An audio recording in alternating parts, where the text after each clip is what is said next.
Well, a lot of people making plans for New Year's Eve, and that may include what's on the drink menu. Back to Leanne Cusack. Leanne. We wanted to feature champagnes on the program, or sparkling wines, I should say, on the program today, so you would have time to shop. But we know you love to learn, and that's why it's great to have celebrated wine writer Natalie Maclean here to share some of what she knows about the bubbles. And my first question is, why is it that we do use bubbly to toast in a new year, Natalie? Well, you know, those champenois are very savvy marketers, and they have been for centuries. So you think new year, but also new baby, new marriage at weddings, new king or queen. We christen a lot, new ship, new yacht. We christen a lot of new things with champagne. They got in there and got their brand associated with those things. You're making me want to transition to the fact, you know, why do we use the bubbles to christen a ship? And there's only one in history, that one famous ship that wasn't christened with bubbles, and that is? Titanic. I mean, yeah, it was one of the few well-known ships that didn't get the bubbly broken over the bow. So who knows, eh? History speaks for the reason you definitely use the bubbles if you've just bought a boat, or if a boat is on your list for this year. We have so much to cover in short order, and we said, you know, champagne, but really, champagne is sort of what we call all sparkling wine, but wrong. It's wrong.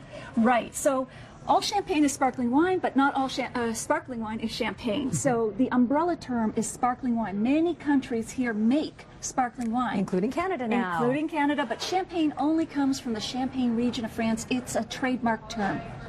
So if we were in Spain, for example, yes, and you wanted a sparkling wine, you would ask for a cava. We have one here from Segura. So what happens with these is that they're often using the traditional champagne method to make the bubbly, but they're using native grapes that grow in Spain. And what happens is that it creates a bubbly that is delicious, toasty, fresh, and about a third of the price of champagne. And that is appealing. And this is actually a really good one. And the price point on this one? $14.95. And they've got another one out right now just for the holidays. It's a beautiful bottle. You can go more upscale. It's about $29.95. Now, that's Spain. What about if you're in Italy? Yes. In Italy, you've got Prosecco.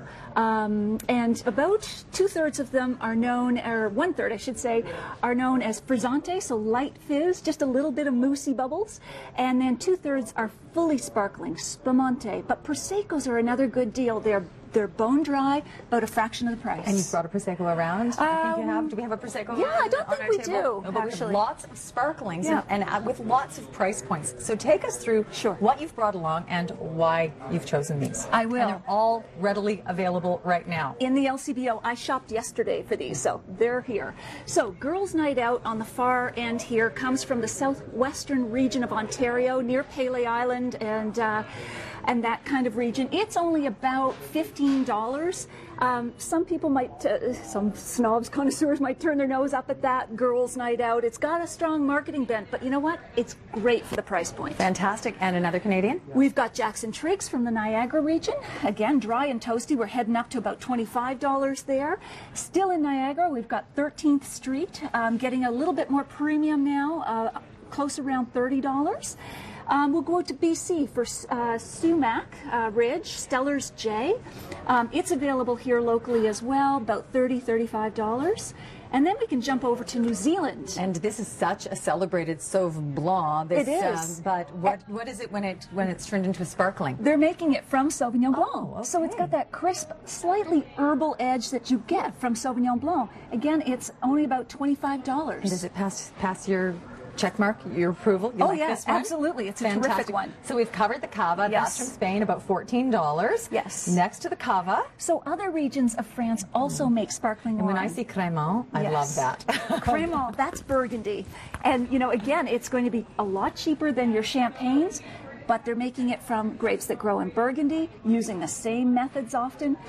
It's a good deal. Okay, this is the chance to take an interesting little break from looking at the bubblies to talking about, there's a term, is it vin de, it's blanc de blanc. Blanc de blanc. Blanc de blanc. Right, for champagnes, usually champagnes are a blend of three grapes, Chardonnay, Pinot Noir, and Pinot Meunier.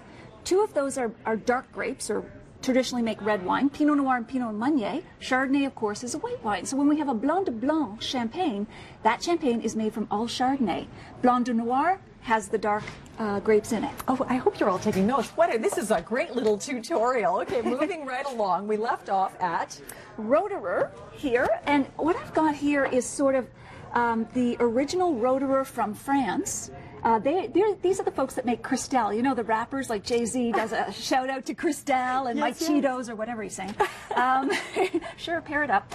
But this is Roederer from California.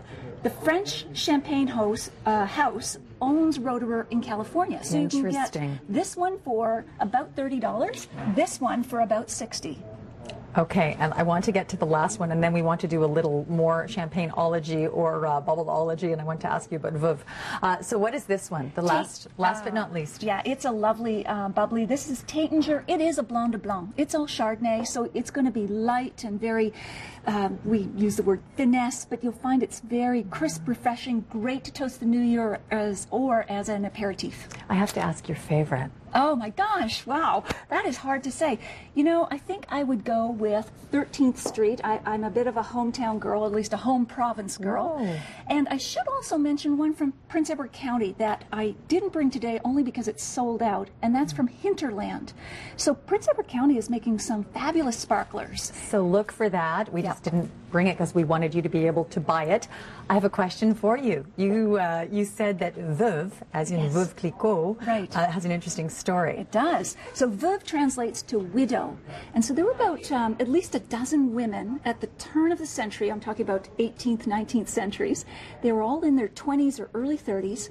They had lost their husbands to war or illness. Veuve Clicquot means widow Clicquot. It's named after the woman who took over that house of champagne. Her name was Barbe Clicquot Ponsardin, and she ran that champagne house for 80 years. And what's really remarkable... She ran it for 80 years? Well, okay, wait a minute. She lived till she was 80. Champagne lasts longer than her, but 60 years. She died when she was 80. Still, that speaks to what, as Winston Churchill said? Yeah, absolutely. Deserving it. Yes, exactly. And so you think about these young women at a time when women weren't even in business, running the best luxury brands, not only in France, but the world. We have like Laurent Perrier, Pommery, Roederer. That was another woman. So when we come back, Natalie has more interesting tips, and she's brought along some wines she feels that you really need to know about for the year ahead. Absolutely. Thanks, Leanne.